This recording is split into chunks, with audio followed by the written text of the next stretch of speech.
Hola, bienvenidos. Entrad libremente, pero dejad algo de la alegría que traéis con vosotros detrás.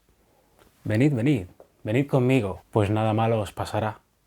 Hola, ¿qué tal? Venid conmigo si queréis vivir. Soy Sergio H. ¿Qué tal estáis? Yo perfectamente, muchas gracias, todo bien, todo correcto, todo buenísimo. Y bienvenidos a un nuevo programa, un nuevo capítulo especial Halloween 2024. Ya sabéis que durante todos los domingos de octubre estoy subiendo un vídeo con temática de terror, de cine de terror. Ya tenéis publicados 2 vídeos en el canal. Tenéis la semana pasada un vídeo en el que repaso las 10 mejores películas de terror de 2024 hasta la fecha, según mi criterio. Aunque me faltó The Substance, claro, que todavía no lo había visto. The Substance. Ve el vídeo también de The Substance, la crítica de The Substance, que está en el canal también. No digo más. Así,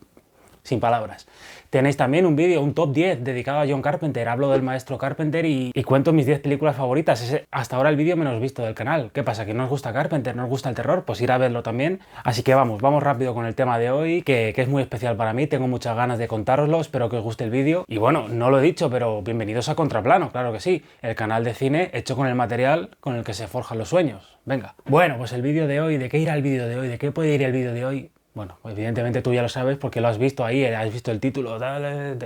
sea, sorpresa ninguna, spoiler, sorpresa cero. Como en el cine de hoy, sorpresa cero. Vamos todos a sabiendas de lo que vamos a ir a ver. Y hoy voy a hablar de algo muy especial para mí, que me va a hacer retrotraer hacia mi infancia, hacia esa niñez, esa adolescencia y ese cine de terror, cine prohibido, cine sangriento, cine de serie B, que es el cine de la Hammer Films, la productora por antonomasia, yo creo, del cine de terror británico, una de las más populares durante toda la década de los 60 y gran parte de los años 50, fue muy popular,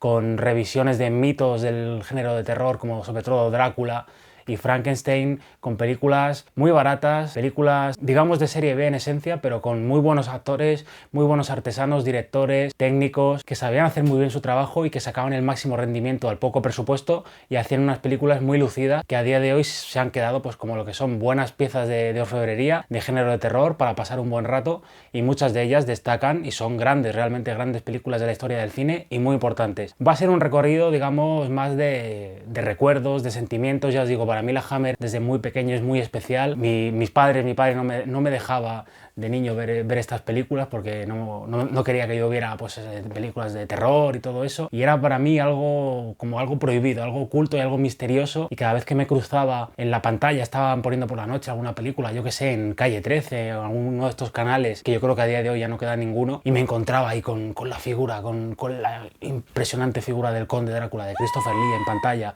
acechando a una campesina en la campiña, pues para mí era como estar viendo, yo que sé, algo para lo que mis ojos no estaban preparados, algo prohibido. Compraba también de vez en cuando las películas en VHS, en DVD que me iba encontrando por ahí, un poco de Strangis de tapadillo las iba metiendo en casa porque me estaban prohibidos esos placeres a esa edad, y me resultaba y me sigue resultando a día de hoy impresionante sobre todo la figura de Christopher Lee con Drácula. Y Christopher Lee es para mí uno de los autores más importantes de mi vida, de los que más cariño tengo, y si no el que más. Si ponemos toda mi vida así como si fuera un plano secuencia, yo creo que Christopher Lee, la importancia y sobre todo ese conde Drácula que despedía un montón de sensaciones, era muy sexual, era amenazante, era oscuro, era con esa mirada, esos ojos con lentillas inyectados en sangre, esa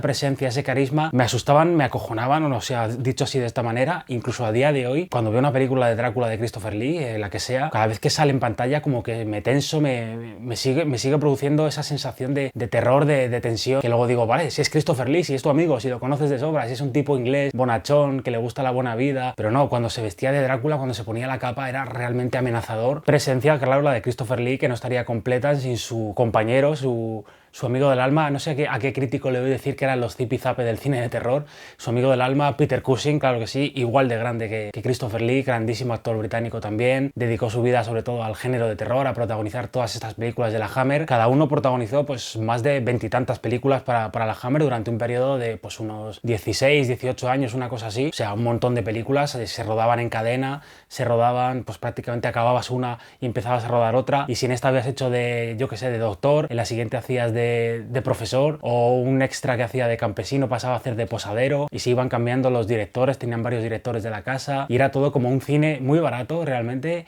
y hecho en cadena, pero hecho con cariño, yo creo, y con sentido, y que se hizo muy popular y que eran grandes éxitos de taquilla en la época. Es imprescindible, hablando de uno, tanto de uno como del otro, hablar de Christopher Lee, no puedes no hablar de Peter Cushing, porque los dos, desde que se conocieron en los años 50, fueron amigos inseparables durante toda la vida, amigos entrañables, que curiosamente en la pantalla casi siempre estuvieron, no sé en cuántas, más de 40 películas, yo creo 50 debieron de coincidir, casi siempre estaban enfrentados, porque claro, Peter Cushing tenía hechuras de héroe y solía interpretar al bueno de la función, y Christopher Lee, pues con esos casi 2 metros que le dio el señor, con esa estatura que no cabía en los planos, que les descuadraban los planos y tenían que ajustar el plano para que cupiera a toda la altura del señor de ser Christopher Lee, pues solía interpretar, pues bien fuera Drácula, bien fuera el monstruo, la criatura, el villano de turno, y siempre estaban contrapuestos, enfrentados, pero en la vida ya digo que eran unos amigos entrañables, estaban siempre juntos, siempre hablando, trabaron una relación de coincidir, a base de coincidir en los rodajes, que se perduró hasta el final de la vida de Peter Cushing, fallecimiento que por supuesto Christopher Lee sintió mucho, perdió a su gran amigo del alma, realmente una de las parejas más prolíficas y más encantadoras de la historia del cine. Esta Hammer Films, esta productora británica fundada en los años 30 por William Hines, aunque tuvo su momento de apogeo y de gloria a cargo de la familia, porque esto era una empresa familiar, de la familia Carreras. Tanto el padre como el hijo, los Carreras, fueron los que reflotaron la empresa y los que hicieron de la Hammer un sello importante que llegó a obtener becas de la propia reina de la corona, que enaltecían y reconocían la labor que había hecho para el cine británico y para la economía del país las producciones de la Hammer. Fueron los hermanos Carrera en estos años 50 los que se dieron cuenta, porque la Hammer era una productora que hacía todo tipo de películas, desde comedia, películas históricas, de ciencia ficción. Habían hecho una película bélica protagonizada por Jack Palance y dirigida por Robert Aldrich, nada menos, llamada A 10 segundos del infierno, que no estaba nada mal. Pero sobre todo en los años 50 se especializaron en lo que sería thriller o género negro, pero de buenas a primeras decidieron adaptar el Frankenstein de Mary Shelley, modernizar un poco el clásico de James Whale de los años 30 y su posterior secuela a los años 50 al público británico, y se dieron en la cara con un enorme éxito de taquilla, una gran popularidad, lo que enseguida hizo que los Carrera dijeran: vale, vamos a cancelar todos nuestros proyectos y vamos a centrarnos en hacer cine de terror, cine de género, porque es lo que parece que la gente demanda. Fue cuando iniciaron tanto la franquicia de Frankenstein primigenia, como por supuesto la más conocida, que es la de Drácula, claro que sí, y otros proyectos de franquicia que no salieron, pues como de Sherlock Holmes o La Momia. Se decía que la Hammer ya llegó a ser algo tan británico como el Té, los Beatles o los Monty Python, era algo de ellos, algo cultural, y una empresa también muy cercana, que siempre rodaba en el mismo sitio, tenía sus estudios y tenía su personal, sus trabajadores adscritos. En cuanto a directores, gente bastante destacable, lo que es a género de terror, ya digo, eran artesanos, no eran a lo mejor los directores con el mayor talento, los mayores genios de la cámara, pero era gente que conocía muy bien su oficio, algo muy importante, y más importante todavía, que sabía cómo desempeñarlo y sabía cómo hacer una película efectiva y que una película funcionara y que la gente fuera a verla. Directores como Roy Ward Baker, Freddie Francis, Don Sharp o Peter Sasdy se bregaron en la factoría Hammer y repitieron en un montón de películas, y luego fueron elegidos por otras productoras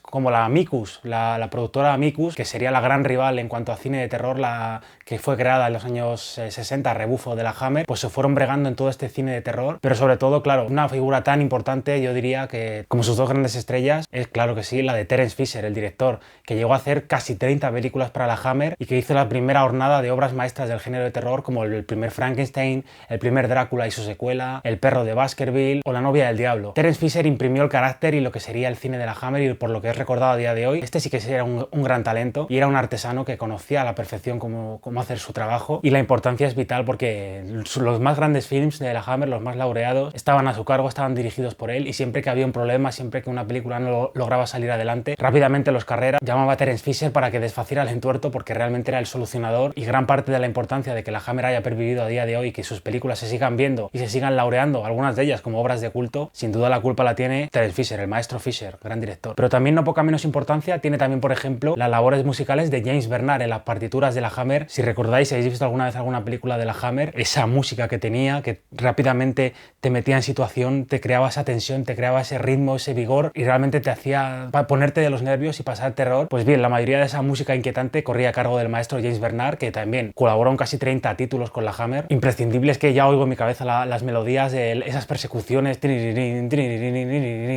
que es que es oírlas y a mí me parece una buena música y como ambientación es que es perfecta y la Hammer para mí yo es que no la entiendo también sin la música de James Bernard. Y también muy importante la figura del guionista, porque guionistas pasaron muchos por la casa, pero quizás la figura de Jimmy Sanksten fue la que más se extendió y la más importante porque se le otorgaron labores de escritura de estas películas primigenias, de este Frankenstein, de Drácula y la secuela, del perro de Baskerville. Incluso escribió una película, un thriller protagonizado por Bette Davis, A merced del odio, sí, es que hasta Bette Davis colaboró con la Hammer y Richard Widmark. Bueno, eso ya iremos luego a Richard Widmark porque tiene tela, pero también muy importante la labor de Jimmy Sanksten en los guiones, algo que por ejemplo Christopher Lee siempre se quejó mucho de los guionistas que tenía la Hammer, que no eran Jimmy Sanksten, que dice que le maltrataban el trabajo original de Bram Stoker, que maltrataban sus diálogos, incluso en algunas películas se negó a recitar ningún tipo de diálogo porque dice que eran tan malos que para eso mejor se quedaba callado. Christopher Lee también tenía unos arranques de divo muy a tener en cuenta. Y los actores, claro, la parte visible, las estrellas, Christopher Lee y Peter Cushing, que desde buenas a primeras en Frankenstein lo petaron. Y claro, a partir de ahí ya pues el estudio siempre los quiso tener a ellos, eran la cara visible, eran muy populares,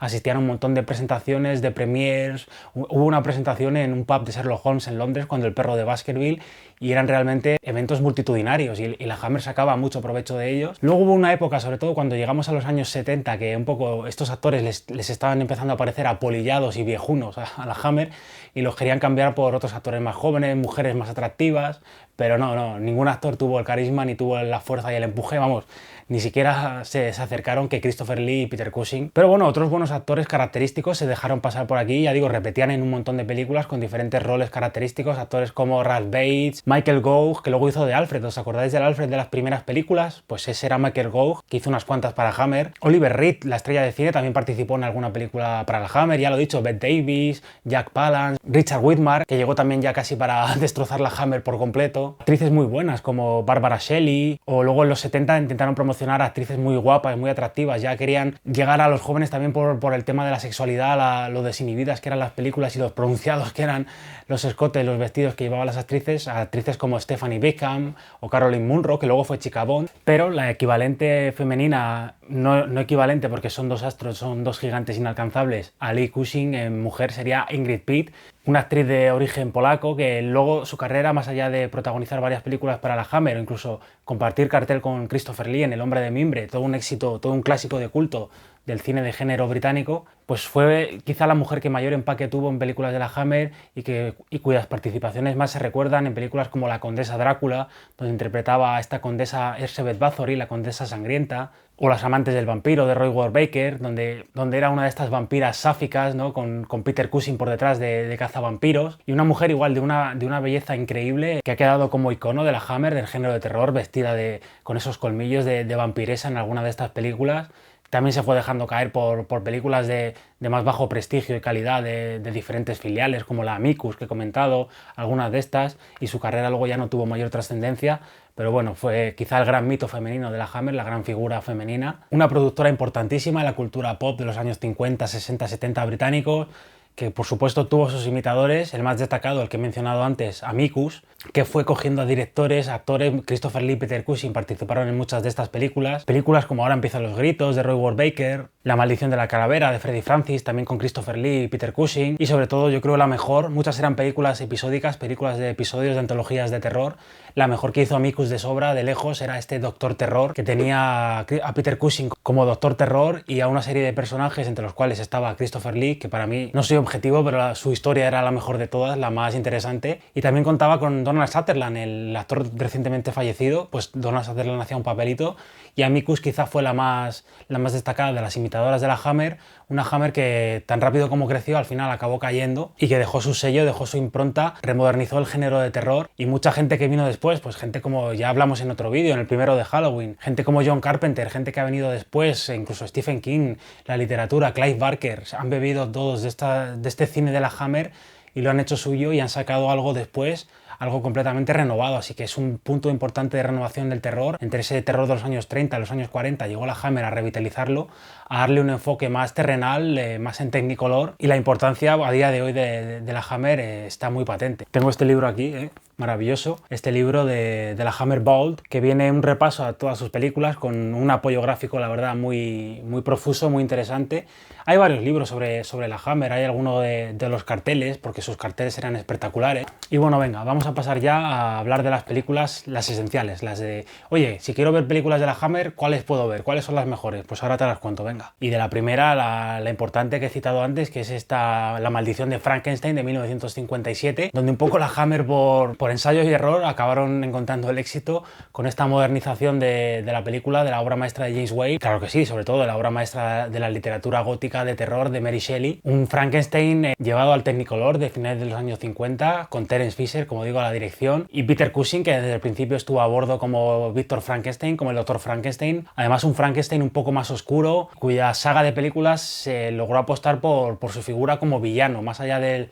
la propia criatura, del propio monstruo. El monstruo de la Hammer auténtico es este Víctor Frankenstein, que con modales de caballero y con esa presencia y con ese carisma interpretaba a Peter Cushing, y Christopher Lee acabó haciendo del monstruo, de la criatura, un poco por error, porque iba a ser otro actor, un cómico inglés el que lo iba a interpretar, y al final no pudo hacerlo y fue Christopher Lee el que se quedó con el papel. Pegaba en todo, tanto por la altura, sabía hablar con mímica, era muy expresivo con los ojos, sabía hacer gestos, y se acabó quedando con el papel y acabaría siendo el monstruo, la criatura, el villano definitivo de Hammer. Y un Christopher Lee que tuvo muchos problemas. Esto fue un habitual tanto en su carrera como sobre todo en el cine de la Hammer, lo accidentados que fueron sus rodajes. Las prótesis pues duraban muchas horas de maquillaje, tenía que estar ahí el tipo, y dice que afectaba su carácter y que se ponía irascible, y fue aquí cuando Peter Cushing empezó a hablar con él, empezó a charlar, y aquí surgió la amistad. Decía el propio Christopher Lee en una entrevista que la gente le decía que el maquillaje, que su monstruo de Frankenstein parecía un tipo que acababa de tener un accidente de coche, así que un poco particular era ese maquillaje, pero realmente icónico, y realmente conseguida la tensión que lograba esgrimir Terence Fisher con esos primeros planos, con el ritmo, con el montaje y con ese Technicolor, hacen de la primera Frankenstein una pieza de toque bastante, a día de hoy, que ha envejecido bastante bien, y que fue la primera también de la segunda franquicia larga de Hammer, con un montón de secuelas que en general estuvieron bastante bien, secuelas como La venganza de Frankenstein, Frankenstein creó a la mujer, Frankenstein debe ser destruido, todo Frankenstein, Frankenstein con patatas, Frankenstein y el monstruo del infierno, secuelas que se prolongaron hasta mediados de los años 70, y para las que tuvieron a Peter Cushing en todas, haciendo de este Víctor Frankenstein en un montón de versiones y remodelaciones, algunas bastante interesantes, ya digo, como por ejemplo Frankenstein creó a la mujer, muchas de las cuales también con Terence Fisher, que volvió a retomar también sus roles de dirección. Y bueno, venga, vamos a la saga importante, que es Drácula. Ya digo, se dieron cuenta de que aquí había un filón, de que había que hacer cine de terror, y con realmente muy poco presupuesto, porque había películas que se rodaban en una semana, y algunas incluso tenían 25, 30, 40 mil libras, o sea, un presupuesto muy, muy pequeño, pero que, ya digo, la pericia y el gran hacer de sus técnicos, de sus directores, lograban sacar el máximo provecho de este presupuesto y hacer que las películas de serie B pues lucieran prácticamente como películas de serie A, porque el ingenio es muy importante, y el saber hacer y la artesanía, no solo ser un visionario de la cámara y mover muy bien la cámara, también importan todas estas labores que hacían todos estos británicos como nadie. Pues la franquicia Drácula, un año después, rápidamente, ¿quién va a volver? Pues nuestras dos estrellas que nos han dado el éxito, Peter Cushing y Christopher Lee. Peter Cushing sería el profesor Van Helsing, un Van Helsing más joven, más dinámico, que corría, que saltaba, que se movía, y Christopher Lee pues evidentemente se quedó inmortalizado ya para la historia como el Conde Drácula en la primera de sus 6 apariciones como Conde Drácula para la Hammer. Luego hizo una horrible en 1970 con Jesús Franco. Christopher Lee siempre tuvo una especie de amor-odio, yo creo que en realidad era más amor, pero le gustaba llamar la atención de los periodistas, de amor-odio con el personaje, y siempre se quejaba de sus diálogos, que eran muy malos, que los guionistas no sabían, que maltrataban el mensaje original, la novela original de Bram Stoker. Dicen que en alguno de los rodajes se encerraba en el camerino leyendo el Drácula de Bram Stoker, y que el que se le acercara a rebatirle la novela discutía con él, le vociferaba, le rebatía absolutamente todo. Genio y figura Christopher Lee. Y es notorio algo que le pasó más veces a lo largo de sus papeles como Drácula, las lesiones oculares que le producían las lentillas, porque él llevaba unas lentillas con unas venas inyectadas en sangre que le daban ese aspecto, ¿no? Y también un aspecto que tenía como de galán, de tipo bueno, que luego se volvía, ya digo, exuberante, amenazador y con una connotación sexual bastante grande. Pues esas lentillas le producían un dolor muy grande en los ojos, le producían úlceras, y tuvo un montón de accidentes. Se cayó en una zanja, en una tumba, en una escena con una de las actrices, se quemó las manos, creo que en las cicatrices de Drácula se quemó las manos con un ácido, o sea, le pasó de todo, temas con los ojos, dolores de espalda, que en muchas ocasiones ocasiones agriaron el carácter del ser inglés, cargaba contra los productores, contra los guionistas, los guiones son muy malos, los diálogos son muy malos, incluso alguna vez llegó a amenazar con abandonar el rodaje de alguna de estas secuelas, pero Carreras, el dueño, el jefe, le llegó a poner en su sitio, ¿no? Le convenció y decía siempre lo mismo, ¿no? Dice, Christopher Lee siempre dice que va a dejar de hacer de Drácula porque si dijera que lo va a interpretar eternamente no tendría nadie que lo quisiera entrevistar. 2 años después del éxito de Drácula, en 1960, salió no una secuela, una película diferente llamada Las novias de Drácula, bueno, con una ambientación también Made in Hammer muy conseguida, pero bueno, una película sin Christopher Lee, más omisible. Tuvimos que esperar, bueno, yo no porque no había nacido, me lo han contado, lo he leído, tuvimos que esperar 8 años para ver una secuela realmente con Christopher Lee de Drácula. También volvió Terence Fisher en Drácula, Príncipe de las Tinieblas, una película que no llega al mito, a la calidad de Drácula, del primer Drácula de 1958, que yo creo, y eso es unánime a día de hoy, supera en creces, supera en todo al Drácula de Bela Lugosi de Todd Browning, que se había quedado mucho más teatral, más descafeinado y más desactualizado. Este Drácula en Technicolor realmente había sido el golpetazo encima de la mesa y había transportado el mito hacia los años 50, casi años 60. Pues bien, en 1966 Terence Fisher vuelve, Christopher Lee vuelve con Drácula, Príncipe de las Tinieblas, una película muy apreciada y que yo creo que, bueno, es sin duda la segunda mejor película que se hizo en Hammer de Drácula, una película que Christopher Lee igual que la primera, sale poquísimo, sale ya hacia casi el final, pero está tan bien escrita y está tan bien conseguida la atmósfera, el tono y el ritmo que imprime Terence Fisher, que todo el rato estás en tensión y aunque no aparezca el monstruo, se siente su presencia y los personajes que van a parar a hospedarse a su castillo van cayendo en las redes que les tiende su mayordomo, y Drácula volverá a la vida con la mítica escena, el mítico momento en el que se raja el pecho y empieza a salir sangre para que la chica chupe de él, en un claro ejemplo sexual. Y en esta es la película en la que Christopher Lee no emite ningún sonido, no habla, es mudo. Hay varias versiones, varias teorías. Se dice que es que no llegó a alcanzar un acuerdo económico, que le pagaron menos de lo que él quería y por lo cual no habló, no articuló ninguna palabra. Pero la más aceptada, la que se supone que es verdad, es la que ya digo que fue repitiendo varias veces, que es que decía que los diálogos eran tan malos que para decir eso pues mejor se quedaba callado y no decía nada. Luego ya se fueron sucediendo entre el final de los años 60, en el 68 se produjeron 2 películas, Drácula regresa de la tumba y El poder de la sangre de Drácula, ya sin Terence Fisher, ya no volvería nunca más Terence Fisher, con Freddie Francis la primera como director y Peter Sasdy la segunda. 2 películas, 2 secuelas bastante inferiores a la secuela original, a Príncipe de las Tinieblas, y muy inferiores también a la primera Drácula, pero bueno, con Christopher Lee ahí dándolo todo, con sus más y sus menos, películas en las que era resucitado de manera rocambolesca, moría también de manera más rocambolesca y empezaban también ese incipiente carácter sexual que quería imprimir la Hammer, con esas lozanas posaderas, con escotes y con todo esto, con esta sangre, con esta connotación sexual que ya digo que lleva implícito el mito de Drácula, pero que a finales de los 60 la fueron acentuando hasta ya casi llegar a un límite ya poco recomendable y empezaron a apostar por este tipo de actores más jóvenes. Y estas 2 secuelas, pues bueno, no tienen el carisma, ni la dirección, ni el tono, ni el pulso de las anteriores, pero yo como soy fan las disfruto. Yo creo que hay muchos fans y muchos las disfrutamos. En el 70 llegó Las cicatrices de Drácula, que la tengo por aquí, aquí la tengo. Un joven descarriado que va a parar al castillo de Drácula y ahí pasan cosas. Esta es mucho más violenta, de manera incluso gratuita. Drácula, Christopher Lee, recurre al sadomasoquismo, tiene una muerte, la verdad es que bastante lamentable, donde se nota mucho que es un doble, pero mola mucho la relación, ya digo, es un poco malsana y un poco de violencia gratuita, de sadomasoquismo que tiene con su ayudante, cómo le tortura y cómo le va igual. Aquí parece casi un indio de lo poco que habla y lo poco que articula, matar, venir, hacer bien,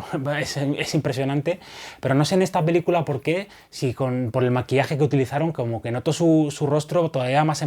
amenazador, como más blanco, más cadavérico, más infernal. Y en esta Las cicatrices de Drácula me produce todavía mucho más terror, no sé, yo creo que es algo personal mío, pero por eso quizás siempre ha hecho que sea una de mis favoritas, quizás la tercera favorita del Drácula de Christopher Lee. Y ya nos tenemos que ir a 1973 con Allen Gibson, que dirigiría las 2 últimas películas, que serían Drácula 73 y Los ritos satánicos de Drácula. 2 películas que hacen algo muy loco que, bueno, a mí no me convence, pero tienen su encanto kitsch, su encanto camp, que es trasladar el mito del conde Drácula y Van Helsing a los días actuales, que en este caso eran los años 70, esos años del hipismo, de los mods, que acabaría desembocando unos pocos años después en la cultura del punk, ese Londres sucio. Pues bien, allí se trasladan las aventuras facetas del Conde Drácula, en 2 películas sin mucho interés. En la primera, pues un tal Alucard, que es Drácula al revés, ni media vuelta. Los guionistas, ya digo, Christopher Lee se quejaba a veces con razón, claro que sí. Pues era este Alucard, este hippie discípulo de Satanás, el que despertará al conde, y igual Peter Cushing, que tendrá que cuidar de su guapa sobrina Stephanie Beacon, pues tendrá que luchar contra él. Y los ritos satánicos de Drácula igual, esta seguramente la última ya será la peor. Ya Christopher Lee dijo, ya nunca más interpretaré a Drácula, nunca más lo haré, ya, y lo cumplió. Una trama un poco bochornosa, con un Christopher Lee oculto en sombras, oculto toda la figura de un empresario que acaba descubriéndose, oh sorpresa, como el Conde Drácula, y un juego del gato y el ratón que acaba en una iglesia con una muerte también un poco absurda. Pero bueno, todas estas películas siempre tienen ese grano, no tienen ese pozo, esa fotografía, ese technicolor, esos primeros planos y ese carisma de Christopher Lee y Peter Cushing, y yo creo que las hacen disfrutables y las hacen especiales. Luego, un año después, hubo otro Drácula, ya este super marciano y super macarra, dirigido por Roy Ward Baker, que se llamaba Kung Fu y los 7 vampiros de oro, a la que protagonizó Peter Cushing, y esto ya es una locura, mezcla de vampiros con cultura oriental, con artes marciales. Si es que el Kung Fu era lo que se llevaba en esa época, con Bruce Lee, con todo esto, pues bueno, una película súper majarona, pero bueno, yo de echarle un ojo, yo creo que está curiosa y está guay de ver. Seguimos con esta película, sí que es súper especial para mí, primero porque Sherlock Holmes es mi personaje favorito, mi personaje de ficción favorito de todos los tiempos. Estoy hablando, por supuesto, del perro de los Baskerville, con Peter Cushing de Sherlock Holmes, con Christopher Lee haciendo de Henry Baskerville, con Andrea Morel, con Terence Fisher a la dirección, con el guión de Jimmy Sankstein, si es que estaban todos, y adaptaron pues seguramente junto a Estudio en Escarlata, la novela más famosa de Sherlock Holmes, de Arthur Conan Doyle, y la adaptaron para mí de una manera muy precisa, con algún fallo de ritmo, con algún fallo en los diálogos, pero en general es una película que yo quiero mucho porque desde pequeño me fascina, la he visto un montón de veces y la sigo viendo a día de hoy. Me parece que aguanta y que tiene todo ese poder, ese páramo, esas persecuciones por el páramo, esos aullidos del perro en la noche y esos primeros planos en los que estaban súper expresivos, porque Christopher Lee o Peter Cushing a lo mejor no eran unos actores con unos recursos ilimitados, no eran un Marlon Brando, un Daniel Day-Lewis, unos tipos con un montón de registros, pero tenían muy buen hacer, eran muy profesionales y eran súper expresivos, y en estos primerísimos planos, como mostraban su cara de horror, de suspense, de dolor, era espectacular. Y el perro de Baskerville yo creo que está súper conseguida. Es una película, ya digo, muy querida para mí. Si sois fan de esto, más que terror es suspense, es intriga, es Sherlock Holmes. Y un tipo, Christopher Lee, que bueno, es que Christopher Lee lo ha hecho todo en la vida. Dice que era descendiente de Carlomagno, era familiar de Ian Fleming, el escritor de James Bond, hizo discos heavy, hizo discos heavy tanto en solitario como con el grupo Rhapsody, estuvo en la Guerra Mundial, ha sido el Conde Dooku, ha sido Saruman, ha sido Drácula, ha sido villano de James Bond, lo ha sido absolutamente todo. Y lo que te decía, al hilo de lo que iba, que yo creo que es el único actor, corregidme si me equivoco, pero una vez más es el único actor que ha sido Sherlock Holmes. Fue Sherlock Holmes en El collar de la muerte de 1962 y luego fue su hermano. Interpretó a Mycroft Holmes en la película La vida privada de Sherlock Holmes de Billy Wilder, o sea que Christopher Lee es que tiene todos los récords. Vamos con 2 joyitas, estas a lo mejor tenéis que buscar un poco más para encontrarlas, son películas muy desconocidas, pero yo creo que es de lo mejor que hizo la Hammer. La primera es Cash on Demand de 1961, dirigida por Quentin Lawrence, y esta fue una de estas raras películas en las que la Hammer se alejó del género de terror para hacer un género policíaco, un noir de robos y atracos protagonizado por Peter Cushing. Creo que era una película además navideña, que todo transcurría en una Navidad, una Nochebuena o una Nochevieja o algo así. Igual, es una película de un robo a un banco, con Peter Cushing es el encargado del banco y tendrá que hacer frente al ladrón, y una película que recuerdo en su día de mucha tensión, muy entretenida, con un ritmazo, y esta es de las poco conocidas, pero si la encontráis por ahí tenéis que verla, porque si os gusta además el género negro, el género policíaco de robos, esta Cash on Demand a mí me recuerdo que me sorprendió un montón. Otra del mismo año 61 es El sabor del miedo de Seth Holt, y esta es una película de mansión, de fantasmas, una chica que cree que su padre ha muerto, que le están haciendo luz de gas. Christopher Lee tenía un pequeño papel por aquí, creo que interpretaba a un médico, y una película también que linda con el género de fantasmas, del género negro, y una vez más con una atmósfera muy conseguida. Esta era en blanco y negro, pero recuerdo también en su día que me impresionó, y pues esta de las poco conocidas. Otra apreciable, una para mí infravalorada, en este caso diría que también se aleja del género de terror, y no, porque es una película histórica, pero tiene bastante terror, y Christopher Lee hace para mí su mejor papel fuera de Drácula, un papel impresionante. Estoy hablando de Rasputín, el monje loco, de Don Sharp, 1966. Una película que ya digo es histórica porque adapta la vida de este hombre tan raro, tan monstruoso y que fue tan importante en esta Rusia zarista. Christopher Lee está imponente, cómo ejerce su dominio sobre el zar, sobre los dominantes, sobre los que mandan en el país, con esos ojos, esos primeros planos y esas transparencias que hacen que sea casi un ser sobrenatural, esa figura imponente de casi 2 metros, con la barba, con el pelo largo, que sería como si fuera un joven Saruman de 40 y tantos años. Pues aquí la presencia igual, y llega a producir un montón de miedo. Tú cuando ves a Christopher Lee, cuando lo ves cerca de una mujer, sientes el miedo, sientes la tensión y sientes la amenaza, porque está realmente imponente, impactante. Y no es una película tan conocida, este Rasputin de Christopher Lee, pero a mí me impresiona mucho y de verdad que os recomiendo que la veáis. Esta creo que también está en Filmin, o sea, Filmin lo tiene todo. Venga, vamos con las dos últimas, porque esto se va a hacer largo y querréis iros a ver películas de la Hammer, ¿no? Habréis quedado. Ahora voy a hablaros una que también es muy especial para mí, que es La novia del diablo. La tengo por aquí,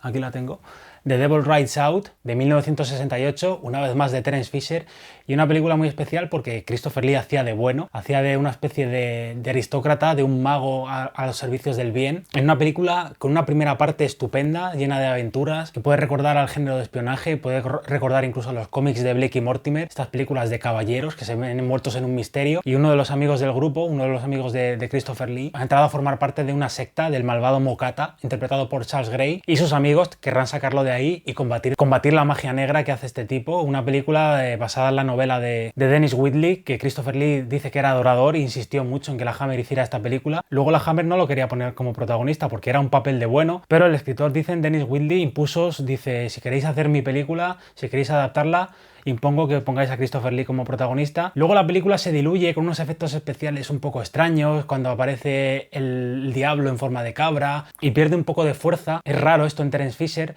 pero es una película encantadora que juega con todo este rollo de la magia negra, de Aleister Crowley, muy interesante y muy divertida. Hay momentos realmente súper disfrutables, y ver a Christopher Lee con esa perillita,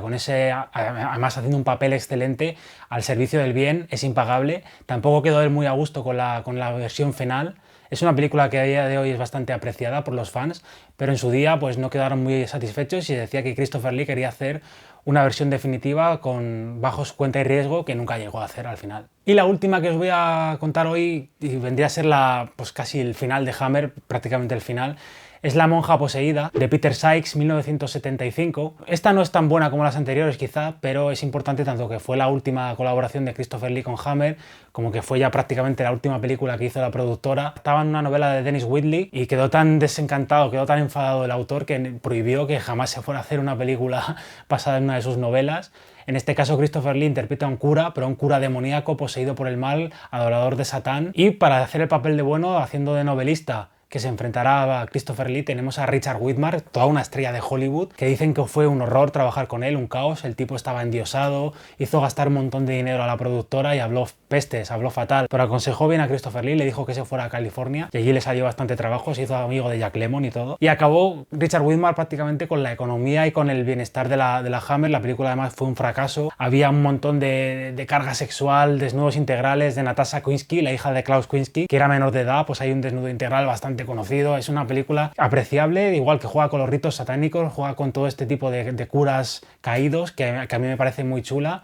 y es una película con mimbres y está el enfrentamiento entre Richard Widmark y Christopher Lee, que mola un montón, pero bueno, una película con problemas, pero como ya prácticamente fue lo último que hizo Hammer, es remarcable. Luego, de alguna manera, en los 2010, como que Hammer, asociada con otras productoras, quiso volver, hizo La víctima perfecta con Hilary Swank. Christopher Lee tenía un papelito ya muy mayor, e hizo también las películas de La mujer de negro con Daniel Radcliffe, y la secuela también, pero ya no fue lo mismo. Ya digo, a partir de los 70 ya se diluye un montón, y estos intentonas, La mujer de negro no estaba mal, pero bueno, ya acabaron matando lo que ya llevaba muchos años muerto, que quería volver a la vida, ¿no? Como si fuera el propio Conde Drácula. Pero bueno, nos quedamos con todas esas películas, todas las películas de Drácula, de Frankenstein, con todas esas direcciones de Terence Fisher, y sobre todo con la camaradería entre Christopher Lee y Peter Cushing, pareja entrañable. Y llegamos al final del vídeo. Espero que no os haya parecido muy pesado, muy aburrido, espero que hayáis disfrutado igual que he disfrutado yo, rememorando un poco mi niñez, mi juventud, hablando de estas películas que para mí eran tan importantes y siguen siendo tan importantes, hablándoos del Conde Drácula de Christopher Lee, que para mí es uno de mis grandes iconos de mi vida como cinéfilo. Espero que estéis disfrutando del mes de Halloween, estéis disfrutando los que estéis viendo los vídeos de la temática de terror, y lo que he prometido antes, lo prometido es deuda, sí señor. El vídeo último, el vídeo más cercano a Halloween, el vídeo del domingo que viene, irá pues de lo más importante al fin y al cabo, porque os puedo hacer tops, os puedo recomendar, pero llegado el día de Halloween, llegado esa noche noche de brujas, ¿qué me pongo a ver? Cojo el mando y ¿qué veo? Porque te lías a navegar por las aplicaciones y te puedes perder en un mare magnum que al final no acabas viendo nada, o acabas viendo una mierda, o acabas viendo una película horrible. Así que yo en este último vídeo te voy a dar una serie de consejos sobre qué películas puedes ver en maratón, acompañado de familia, de amigos, de buenas viandas, qué películas podéis ver el día de Halloween. Os haré un repaso pues tanto de la serie B, los años 30, 40, hablaré de películas de la Hammer, películas de los 80, películas actuales, grandes clásicos, por supuesto no van a faltar aquí El Exorcista o El Resplandor, cosas así. Y os haré una serie de recomendaciones con las cuales no vais a fallar si quedáis con gente el día de Halloween, les ponéis las películas que yo os voy a decir y vais a quedar, nunca mejor dicho, de miedo. Así que gracias por ver el vídeo. Recordad una vez más darle like, compartirlo, promocionar este canal con la gente, con fans del cine que conozcáis, con fans del terror, en este caso por lo que nos ocupa. Muchas gracias por el apoyo que están recibiendo los vídeos, que estoy recibiendo yo para el poco tiempo que llevamos. La verdad es que es increíble y esperemos seguir haciendo cosas muy chulas, seguir disfrutando. Yo seguir disfrutando y haciendo los vídeos que a mí me apetece hacer y vosotros pues que lo sigáis viendo, sobre todo porque si no, no tendría sentido y que espero que lo sigáis disfrutando y que os vaya gustando y que os quedéis por aquí, que construyamos algo muy guay. Así que nada, nos vemos el próximo día con una crítica, supongo que será. Espero que pueda ser la película de Almodóvar. Supongo que será la película de Almodóvar. No aseguro nada, pero eso sí lo aseguro que volveré. Suscríbete, suscríbete, suscríbete, suscríbete, suscríbete, dale like, dale like, dale like.